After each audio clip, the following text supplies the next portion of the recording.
Let's get physical. It's Jordan here, back again with this week's update on all the physical releases coming to the Nintendo Switch, March the 9th until the 13th.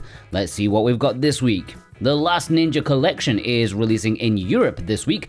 Unsurprisingly, it's not coming to America due to being very European-style nostalgia. Relive the C64, Amiga, and Spectrum versions of a game series that was a bit of a hit back in the day, probably aged like milk for a modern audience, but I'm very morbidly curious about them. I've heard they were very ambitious for the time and systems. As the box art implies, this is a 7-in-1 retro collection and includes the 4 Last Ninja games plus International Karate Plus, and Bangkok Nights, and my executive producers Instacritic, Punky Dooster, and Jake Vav have chosen this as their pick of the week.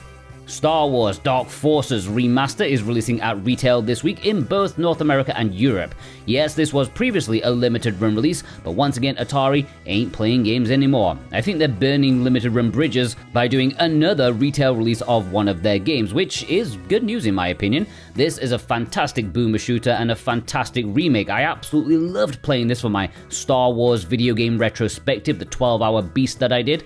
Great gameplay, interesting level design, production was top-notch for the era. If you like Doom, well, this was the next step in that evolution. Highly recommended. It's also going to be on PS5, and my executive producers Dave Huswaite and Robotech have chosen this as their pick of the week. And if you want it, or any of the retail games in this video, then please consider purchasing via the links in the description and pinned comment, or scan the QR codes that appear on screen. Yes, I'm getting futuristic, I don't know. Any purchase made massively helps support me and this series in the best way possible, so I can keep producing useful physical content for you guys. And VGP are a really nice company with free worldwide shipping on orders over 75 Canadian bucks, like 54 American dollars, not that much. Plus each week if you buy something via my link, you are put into a draw to have a chance of winning a $10 discount coupon. And this week's winner is Demetria P. Congratulations, you should get an email from VGP in the coming days with your discount coupon. Thank you so much for your support. Volgarr The Viking II is releasing in North America this week thanks to Rock It Games. It was one of their first pre-orders from a company founded by one of the Limited Run Games' founders. I'm honestly surprised this was not a double pack of the 2 games, but I guess, different publishers had rights to it. Anyways, this is a hardcore side-scrolling action game where tight controls are key to surviving the almost unsurvivable. Prepare to rage at your own inadequacies as you play what is essentially a bigger rendition of the first game. Definitely one for those who like something difficult like slaying, things like that. And my executive producers God of Resin and Mr. Awesome have chosen this as their pick of the week. Dead of Darkness is probably releasing in North America this week and maybe Europe as well. I've got a tingling that it may get quietly pushed back into a placeholder oblivion, but hopefully not, since this is a pretty cool looking survival horror game. A top-down 2D game with chunky sprites. It's got very good reviews, good enough for people to overlook some of its listable flaws. I definitely want to add this to my collection. It looks pretty sweet, and my executive producers, Super Ben Julio and Viz, have chosen this as their pick of the week.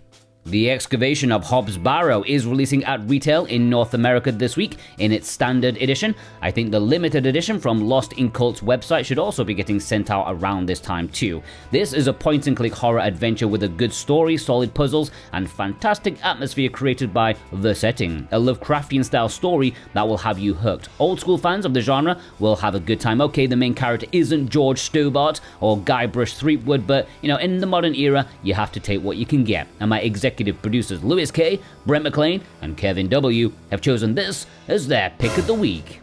WiZmans World Retry, a quick mention to this, which is finally releasing in North America this week after a slight delay compared to the European one, which is out already. This is a JRPG, a remake of a DS game that never released outside of Japan, but it looks great. I don't know if it is great, but if you played this remake, let me know your thoughts. And my executive producers, Miami Sunrise, Nerdy Sean, Firm Returns, and Adamantium have chosen this as their pick of the week.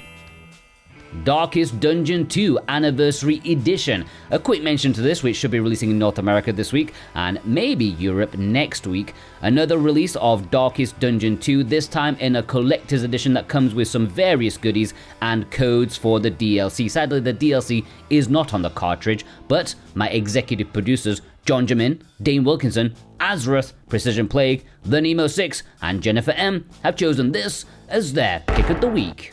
Wow, so much variety this week. Every game almost has a pick of the week, I'm not even joking. A quick shout out to Fatal Frame 2, Crimson Butterfly Remake, and Monster Hunter Stories 3, Twisted Reflection, which are releasing on the Nintendo Switch this week as game keys. Boom! Alright, the low print limited pre-orders, at least the ones that I know, as I'm making this, I'm pretty sure Limited Run have got a secret surprise coming this Monday. But out of sight is Super Rare's latest game pre-order for Nintendo Switch. It's also on PlayStation 5. On Switch, there are 4,000 copies of the Standard Edition, as well as 1,500 copies of a Collector's Edition. They don't do Collector's Editions often, but when they do it randomly. This is a puzzle adventure game with a horror theme. A good comparison would be Little Nightmares, but the camera often shifts perspective in clever ways with this one. It's got universally good reviews on Steam, but I don't know, maybe it's just me being weird, but there's something that feels off and manufactured about those reviews on there. I don't know. OpenCritic has it sitting at 65%, but you can pre-order this on Thursday if you want, and my executive producer Dead Bunny's YouTube has chosen this as his pick of the week. Alright, the imports section, Play Asia territory. If you want to pre-order any of these imports, you can do so via Play Asia, and if you click my link or scan the QR code, you can get 5% off if you use my code Jordan2026. I'll also pop links for VGP down below where applicable, because they will carry some of these. Hakoniwa, Kaitaku, Hamster 2, Taiyou no Sato is releasing in Asia this week, and unlike the Japanese release, which came out a while back, this Asian release will have English, so that instantly makes this hamster farming life sim the greatest game ever made. It's Harvest Moon, but with hamsters who dress in clothes and speak in English. We have found the game of the year, guys. I'm not even going to hold a vote at the end of this year. It is decided. And my executive producer, JCross7776, he knows what's up. It is his pick of the week. Pick of the century. Merry Bunny Garden is probably the biggest game this week, low-key. No one's gonna admit it, but of all the people watching this video, of the games in this video, this will be the biggest seller. I know you guys. This is a spin-off of the Bunny Garden series, and yes, I say series because Bunny Garden 2 was just announced. Instead of being a social management game about drinking with ladies who work at the bar, this deals with the aftermath. The drunken walk home. You lead the girls home, avoiding hazards, picking up knickers and all sorts of stuff. It is the gameplay of Kings, and you know it. The only way this could be better is if the girls were in fact hamsters in wizard outfits. This game is coming in a standard edition as well as 3 separate collector's editions which have a double-sided blanket with one of the 3 girls. Hopefully they wash easy. This is exclusive to Asia and it will play in English, and my executive producers Joshua L, Ghost Bune, Jeddah Crow, Surfacing for Air, Cartoon Soren, Dave Horworth, Josh Foote, and yes, D's Nuts have chosen this as their pick of the week. Memory Rewind is releasing in Asia this week and it will play in English. It is a visual novel adventure game, a detective mystery that is a mystery in of itself. There's not really much known about it at the time of making this video. It is a brand new game from a Western developer, but honestly, it looks rather nice despite the PR being as low-key as SoftSource usually like to do. Minimal effort on their part, and this is the only game this week that no one has chosen as their pick of the week. Press F to pay respect to Memory Rewind. R-Type Tactics 1 and 2 Cosmos is releasing in Japan this week. It's not an exclusive to Japan, it is coming to the West, but in the summertime. So, if you want to get it early, the Japanese version will be a good way to go since it plays in English. This is a double remake of a couple of PSP games that change the R-Type gameplay in a way you wouldn't think works, but it does. It's now a tactical turn-based game, and this remake has been a long time coming. I don't know why it's taken so many years to get this out, but hopefully the wait will be worth it. In Japan, there is a standard edition as well as a collector's edition which comes with a buildable figure for one of the ships, and my executive producers, Big Bruno and my man in Japan, Vey, have chosen this as their pick of the week.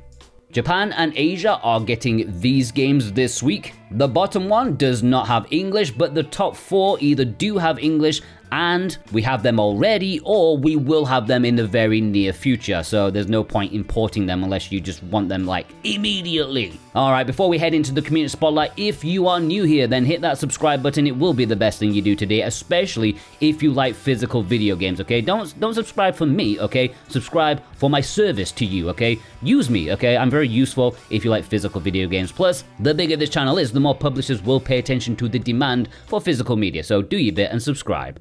Alright, the community spotlight. Adamantium and Dead Bunny's YouTube. I'm sticking you both together since I'm just going to repeat myself if I don't, but it's nice to see the innards of this mini collector's edition of UFO 50. I love that little companion book. I am trying to get a little game made, and if I do, and if it ever gets a physical, I would love to have the same kind of treatment. A little strategy guide, it's awesome.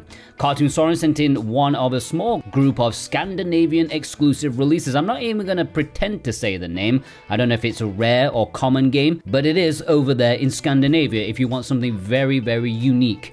Cost71 sent in this very festive themed photo showing off 3 Christmas games which I'm surprised exist. Like, their sellability window is so small.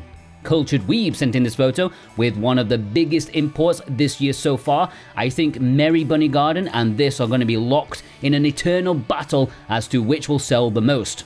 Danielle O sent in this photo showing off Tales of Berseria, which I could be wrong, but it feels like this one has had a much more popular purchase rate compared to the last Tales of Remaster. Is there something extra special about this one? Dave Horworth sent in this photo with some imports, many of which don't officially support English, but with shmups, that is hardly a necessity. Some genres are language proof. These nuts showed off that he is nuts for the thrills of a good roller coaster. Who knew there were so many available on the Nintendo Switch? Don Diavolo sent in this photo showing off the complete edition of Atomic Crops, which, while the game did release in Japan a long time ago, this is a much more recent edition, and well, it is complete, so it is the better version to have. It's only in Europe, but VGP have copies of both editions if you want it, the standard and collector's edition. Frank sent in this photo picking up a few import exclusives here, and one of the good things is that many of them are available very affordably, often cheaper than Western physical releases at launch, most of them like $25 or less. Instacritic sent in this photo picking up a bunch of games as always, including Star Ocean from Limited Run, which is now in stock at VGP. Remember, VGP have changed the way they do things with Limited Run. Instead of getting smaller batches from Limited Run on a semi-regular basis, they are now ordering a lot more than normal, but doing a one-time thing. Like, there should be stock to go around for a short while, but don't expect any more afterwards, at least with the numbered releases. If you want it, don't hang around. JCross7776 sent in this photo, one of a good many of you guys to buy Banner of the Maid, which didn't sell out very quickly, but I know in this community it was a good seller. It's a great tactical game and I'm very happy it has a physical release. Jeddah Crow sent in this photo, another Banner of the Maid plus Super Mario 3D World. I still don't believe that discount that PlayAsia had. I know it was an Asian release, but less than $30, that was crazy. Kevin W sent in this photo with Death Match Love Comedy finally in English. After much anticipation, it wasn't reviewed super well by Japanese readers, but now what do you think it's in English? Like, is it any good? Cressalac sent in this photo, which includes Calamity Angels, which I did make a video about, despite it being touch and go as to whether I would have the time, and yeah, it's not something I would personally recommend to most people, but I'm sure it has its audience. Lewis K sent in his photo picking up these games with Magical Delicacy. Honestly, I genuinely expected this to at least get a European release by someone like Tesora Games. Seems like something that they would do. McLaren sent in his photo with the Japanese collector's edition of Dragon Quest VII, with a pretty cute steel book as well as a ship in a bottle, which that is a little trinket lost to time. You rarely see those these days. Miami Sunrise got his hands on one of the most under-the-radar import exclusives, a tactical RPG that only released in Korea, but it does have English. It kind of released secretly to Western audiences, and PlayAsia sadly did not stock it. Mr. Awesome sent in this photo picking up R-Type Delta. The series is having a bit of a mini resurgence these days, what with the Tactics double pack this week and the upcoming Dimensions 3, it's nice to see. Polygram A, I am not using the name you suggested because I like my channel being monetized, but they sent in this photo, Luigi's Mansion 2. Honestly, I really forgot that this was also on the Switch. I don't think Nintendo pushed it hard. It is a good game, but it was definitely a title to fill the release schedule a little bit. Rebel Yell Games sent in this absolute mountain of games, like literally, I would not want to be Streets of Red right now. That is precarious. Super Ben Julio picked up both the European exclusives, Forgive Me Father 1 and 2, both really awesome titles that it is a shame it can't be purchased officially in North America, but VGP currently are stocking the second game and hopefully can restock the first one. Surfacing for Air sent in this photo, another one with Luigi's Mansion 2. Was there a recent sale on it or something? Theric sent in this photo showing off the early European release of WiZmans World. I know Clear River games are related to limited run games, but you can't choose your family nor blame people for their relatives, and I think Clear River are doing some really cool stuff these days. My man in Japan, sent in this photo getting in 3 import exclusives from the region, at least for now. Back to the Dawn should be getting a European release at some point, but it's not officially detailed as of yet. Not that it matters, the Japanese edition does play in English. Alright, let's have a roundup. Bunny Bear. The Enemy Parasite. James the First. Peter C. Alex Games. Andrew R. Sully. Olaf's Domain. Dave E. Madhawk 110. Red Rose Reaper.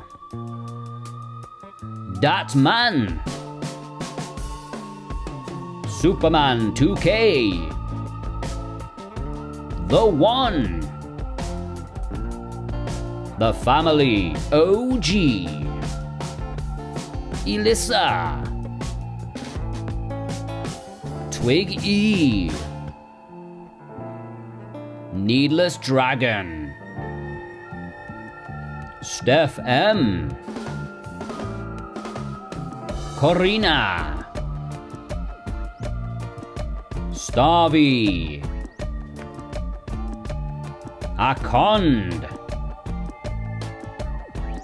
Alright, if you want to send your pictures, the details are on the screen right now. Special thanks, as always, to my executive producers over on Patreon. Thank you so much for your support, plus you watching right now. Yes, if you watched all the way through, you're a legend too, because you helped the watch time, and I want to know who you are. So please leave me a hamster emoji in honor of the best game this year. The hamster Kaito no Taiyou no Sato no Hakoniwa or something like that. You know the one I'm talking about. How can you forget? Have a fantastic day and take care.